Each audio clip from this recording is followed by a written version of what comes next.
E é aqui que eu faço a parte do JWT. Eu pego o circuit e a data de expiração lá da minha configuração que eu tinha mostrado para vocês. Opa, fala devs, bem-vindos aqui a mais um vídeo do canal. Hoje a gente vai falar um pouco sobre JWT e por que é interessante a gente utilizar tokens criados em algumas partes da nossa aplicação, principalmente no caso que eu vou explicar, vai ser na parte de autorização, na parte de login da aplicação. Mas antes disso, já dê um like no vídeo, comenta nos comentários algum conteúdo que vocês querem que a gente traga aqui no canal, alguma sugestão de melhoria, alguma crítica construtiva, algo do tipo. Ativem o sininho e é isso, já vamos pro vídeo pra gente não perder tempo. Eu já vou abrir aqui no meu navegador o site do JWT. .io. E o que é JWT? É o JSON Web Token. E o que é esse JSON Web Token e para que ele serve? Esse JSON Web Token, ele vai ser basicamente, digamos assim, a gente vai ter uma aplicação front-end que vai enviar para o back alguns dados como, por exemplo, o e-mail e a senha do usuário. Quando ele for fazer o login, a gente pode criar um token JWT para verificar o tempo que ele pode ficar logado, porque esse token pode ter uma data de expiração. E essa data de expiração pode ser, por exemplo, um dia e depois o usuário vai ser deslogado. E assim, o que a gente pode fazer? A gente pode gerar esse token e ver se ele é válido.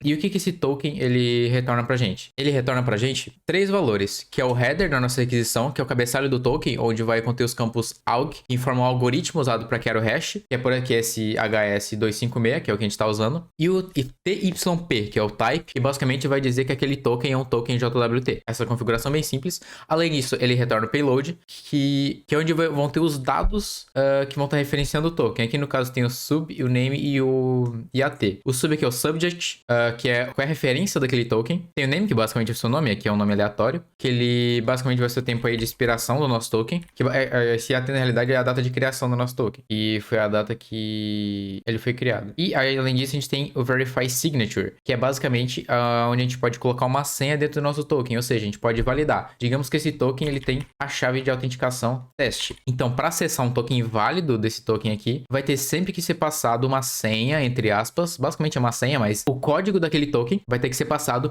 para ser descriptografado e assim verificar que aquele token é válido ou não é. E como que a gente verifica se esse token é válido, por exemplo, no Node? A gente tem a própria biblioteca do JSON Web Token. Vou colocar aqui no NPM, que aqui ela já tem algumas funções de por exemplo, verify, tem jwt.signin, que aí pode já enviar os valores de uma autenticação, algo do tipo. A gente tem métodos para verificar, como eu disse, aqui o método verify, que passa o token, depois tá passando o valor aqui diretamente.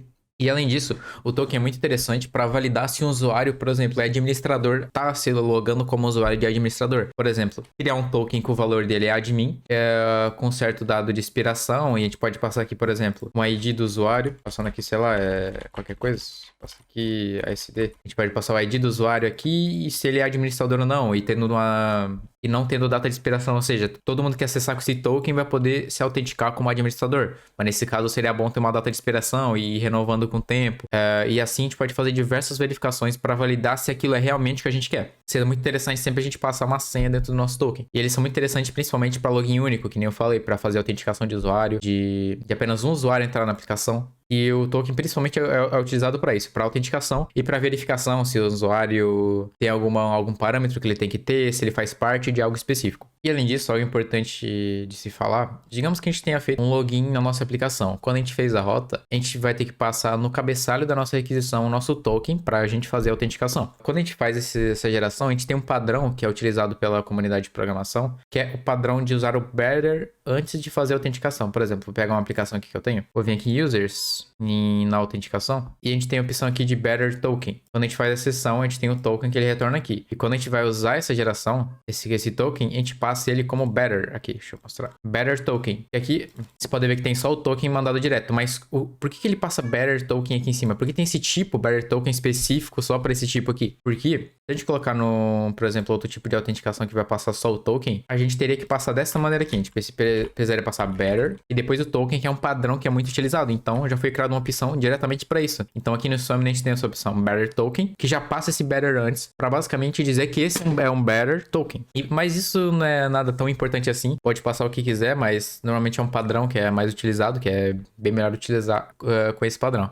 Além disso, eu vou mostrar para vocês um exemplo de código utilizando um middleware de autenticação que utiliza Bearer Token. E como que ele é aplicado? Eu vou entrar aqui numa aplicação que eu tenho aqui dentro do meu GitHub e eu vou abrir aqui o middleware e onde foi feito todos os passos de uma autenticação simples, claro, mas com refresh token para fazer a atualização do token. E assim por diante. Que eu acho que é interessante a gente dar uma olhada para não ficar também tão no escuro essa parte de aplicação do que a gente está fazendo. Aqui eu tenho um middleware que ele verifica se o usuário está autenticado. Então, o que eu faço? Ele pega o payload do token, que aqui é o tempo de expiração, o valor do token, o valor específico aqui, o subject. Tá, e aqui ele pega do auth header. Vou aumentar um pouquinho aqui a tela, que tá um pouquinho melhor de ler.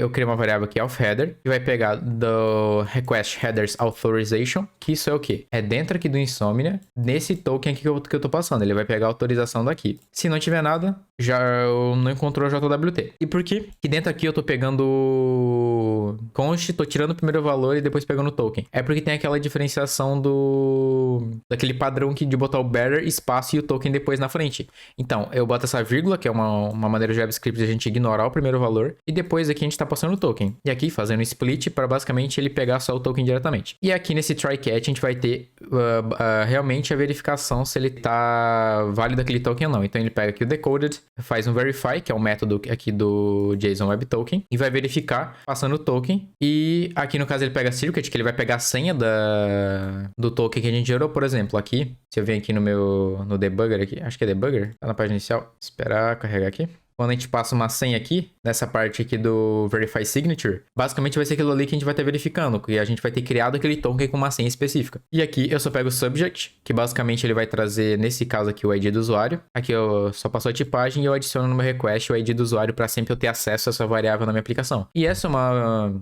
autenticação bem simples utilizando o JSON Web Token, trazendo muito mais segurança para a aplicação. E além disso, quando a gente gera o token, a gente pode fazer algumas configurações de tempo de expiração desse token. Por exemplo, deixa eu vir aqui na aplicação. Vou vir aqui no config, auth. E aqui a gente pode passar dentro do nosso JWT o expires in, que basicamente vai verificar quando que aquele token quanto tempo que aquele token vai ser válido. Aqui nesse caso aqui vai ser válido para um dia só. E como eu mostrei ali a parte de expiração do token, como que a gente faria algo para a gente aplicar de fato aquela verificação de tempo. Quando a gente vai criar aqui a nossa regra de negócio em si, aqui só explicar o que está acontecendo aqui na autenticação, eu busco o usuário pelo e-mail, verifico se o e-mail está certo ou não, vejo se a senha passou, e me informa o erro se não passou. E é aqui que eu faço a parte do JWT. Eu pego o circuit e a data de expiração lá da minha configuração que eu tinha mostrado para vocês. E aqui no caso eu boto uma variável token e eu dou um sign in, porque para basicamente eu verificar que aquele token está válido. Se ele está válido, se ele está funcionando e se ele está na data de expiração, se ele está dentro daquela data. Aqui o primeiro é um objeto vazio, eu passo a chave secreta, que é aquela que a gente falou no header